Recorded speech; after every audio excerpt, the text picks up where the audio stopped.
Yan guys, so yan ang ginagawa ko, oh. Yan, tinan mo, nakita mo yung gulay, nilalagay ko na separate sa taas, ganun, oh. Para hindi siya maluto, oh, ganyan. Kasi palalamog ko lang to siya. Yan na yung mangyari, oh. Yan na, yan na. Tapos ito na din yung bangus nga dinner nila, yan, oh, ito. Padala ko lang, hinintay ko na lang ginamag-microwave kong kanin.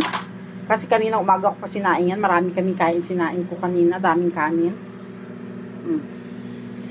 Yan, ganyan na siya guys. So, paglagay ko sa lalagyan para kainin na nila.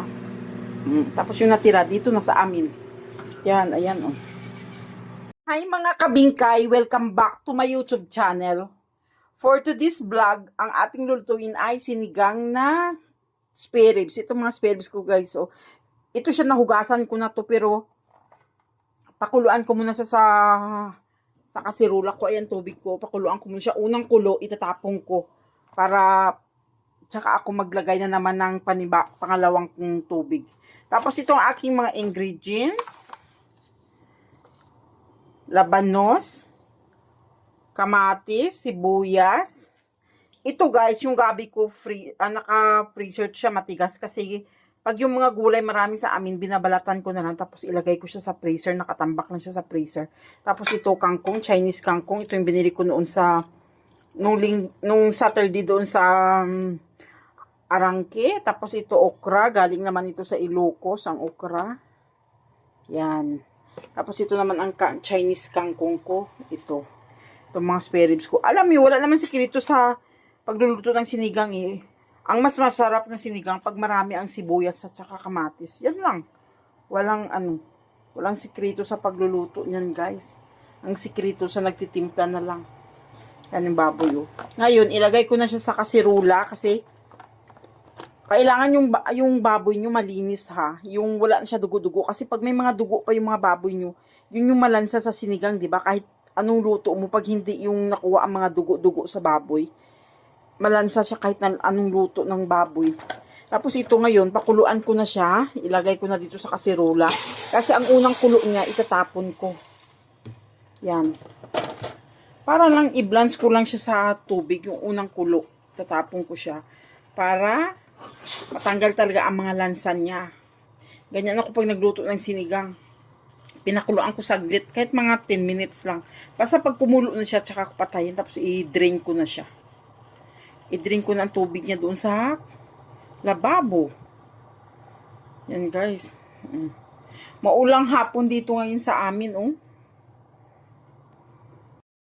Ito yun na guys, so tingnan mo, oh, pinapakuluan ko siya, oh. Yun ang magaganda, malaman ang spare ribs na nabili ko sa Shopwise, oh. Yun, malaman siya, di ba? Yan, ang ganda niya. Tapos ito, oh, malaki lang ang pag-slice ang, oh.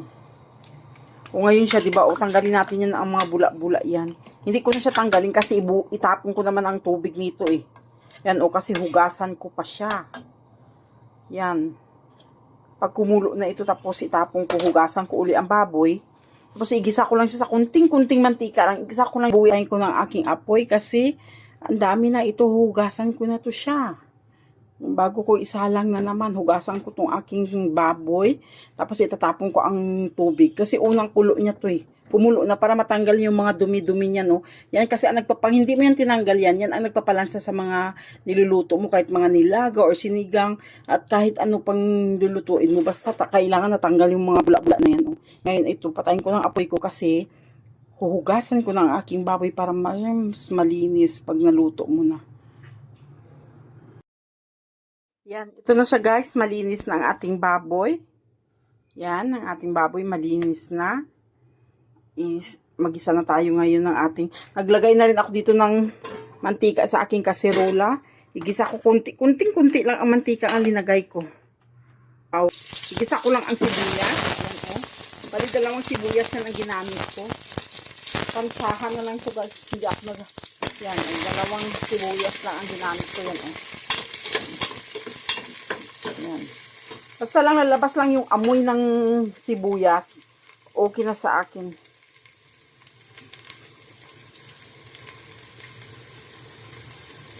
Yan. Tapos ilagay ko na rin ang kamatis.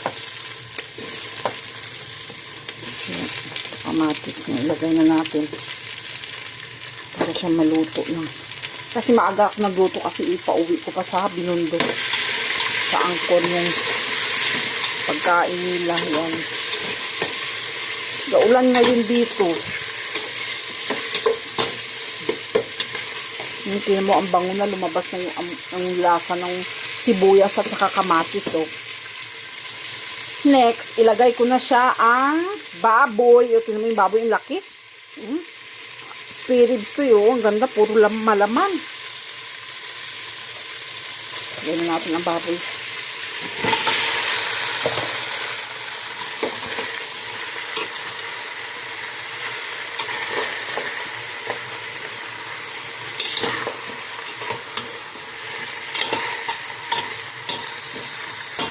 Takpan ko muna siya. Pag naluto-luto na yung kamatis niya at saka parang nadurog-durog niya, saka ko siya lagyan ng tubig. Ayan na siya guys, so ang ating baboy. Ngayon ilagay ko na ang aking patis. Hindi ko na pinakita kung anong patis gamit ko kasi hindi naman tayo sponsored yan.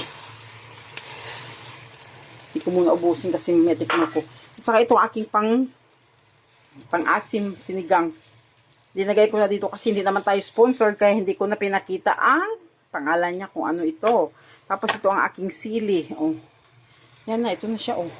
Pag naglagay ako ng patis, hindi ko siya hinahalo muna. Hinahayaan ko lang muna yung patis na mag-absorb dun sa baboy para hindi siya maalat. Kasi pag yung patis, naglagay ka dun sa nilaga mo, tapos hinalo-halo mo, kahit sa anong luto, pag hinalo-halo mo siya, maging maalat ang niluluto mo. Yan na guys, nilagay ko na ang aking patis. Tapos lang maglagay na lang ako ng tubig mamaya-maya. After 10 minutes. At saka paminta. Yan na siya guys. Tapos hinahaluin na natin kasi lagyan na natin ng tubig. Yan o. Tinan mo, nagsabaw siya ng sarili ng sabaw o yung mantika. Yung kamatis. Kasi maraming kamatis nilagay ko. Marami kaming kamatis eh. O yun o. Ngayon lagyan ko na siya ng ano. Lagyan ko na ng tubig.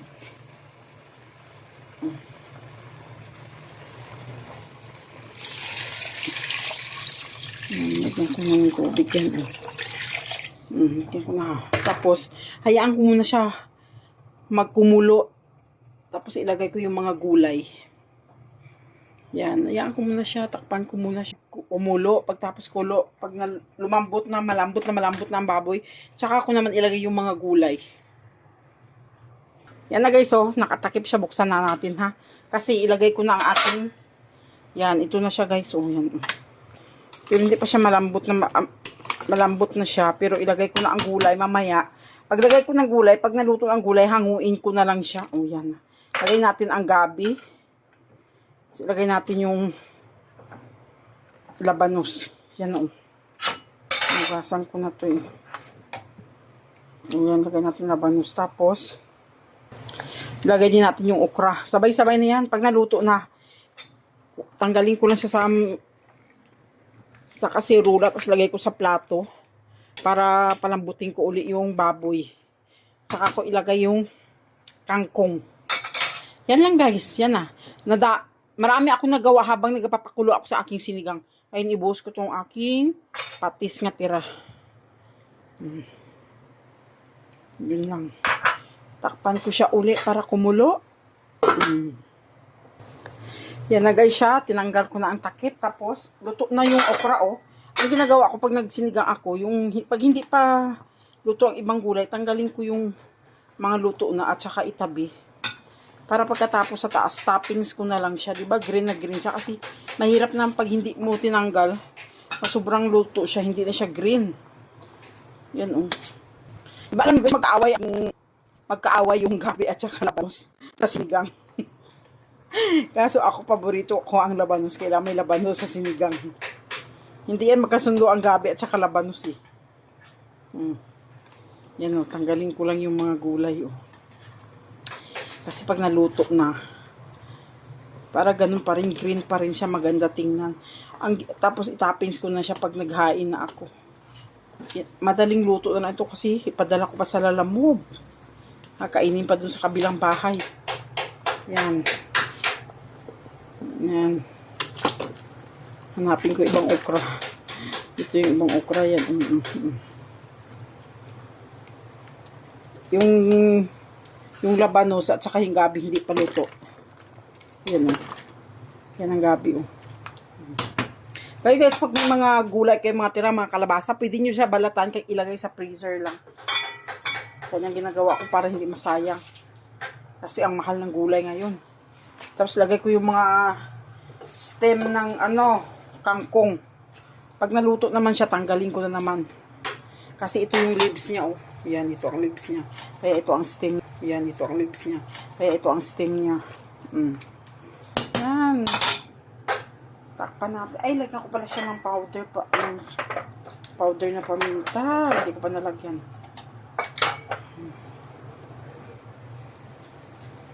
Pag nagsinigang ako, ang timpla ko lang patis. Hindi ako naglalagay ng mga asin. Patis at saka yung pamintang powder lang. Yan na. Kasi ayaw nga nilang maalat. Kaya, tama na yan. Patis lang yung pagsasinigang. Patis lang nilalagay ko. Wala na ako may nilalagay pa. Hindi ako naglalagay ng asin. Yan na guys. Oh, luto na. Ang bilis maluto ng stem ng oh. Ng kangkong. Yan oh. Ang kasunod dito, ilagay ko naman ang kangkong niya. Tapos tanggalin ko na naman. Ganyan ako magsinigang. Hindi ko hinihintay nga maluto lahat. Kasi ayaw ko nung sobrang luto ang gulay. Yan siya oh. Kaya tinan mo berde-berde pa yung yung gulay niya.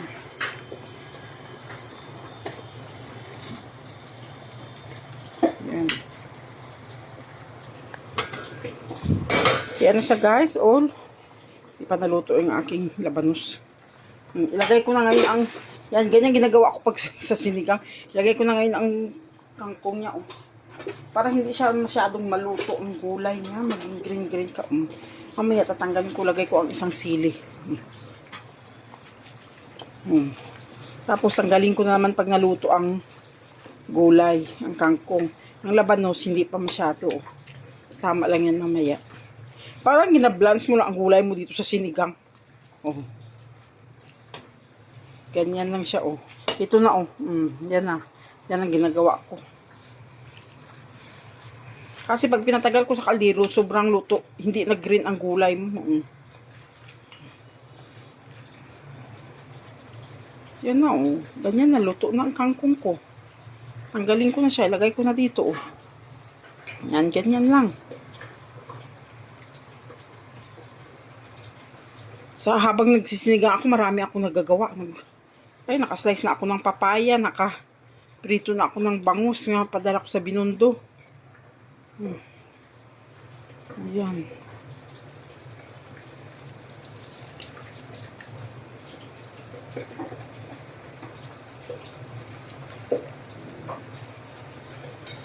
Hindi na rin naman ako magluto ng kanin kasi may kanin na kami kain na painit ko na lang bago pa-deliver dun sa Lalamove.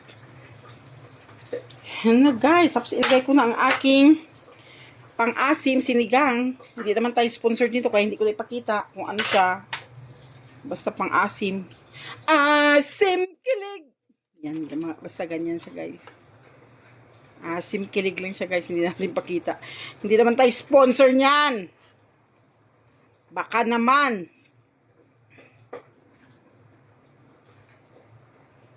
Yan, yan. Yan na guys. Ilagay ko na ang aking dalawang sili pa. Tapos luto na. Tapos may ipatong ko na lang yung gulay sa taas niya para ipalalamove ko na.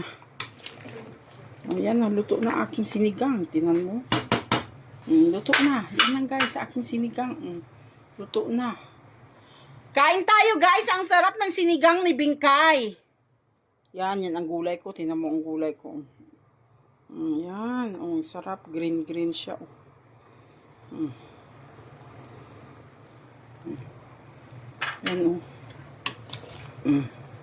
Yan ganda ng spirit. Ang ganda kasi ng spirit na pagbili ko dun sa Shopwise kanina.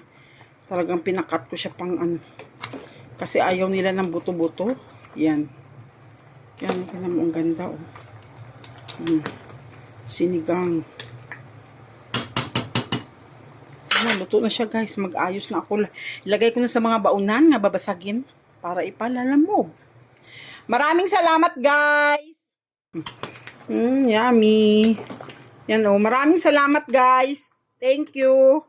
Don't forget to like my page, Bingkay. And don't forget to click and like. Maraming salamat, guys. Love you.